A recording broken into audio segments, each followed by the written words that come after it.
নিরামিষ চাউমিন পেঁয়াজ ডিম ছাড়াই আর সিদ্ধ না করেই কিন্তু চাউমিনটা সবজি দিয়ে রেডি করলাম। আমার তো পুরো রেডি হয়ে গেছে, আর এবার প্লেটে পরিবেশন করব। তো তার জন্য আমি প্লেটে তুলে নিলাম, সাথে একটু চানাচুর আর টমেটো সস দিয়েই কিন্তু আমার রেডি হয়ে গেছে চাউমিন। এবার খেয়ে দেখবার পালা কেমন হয়েছে।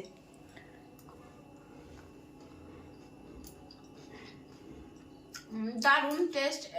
সবজি, ক্যাপসিকাম, গাজর,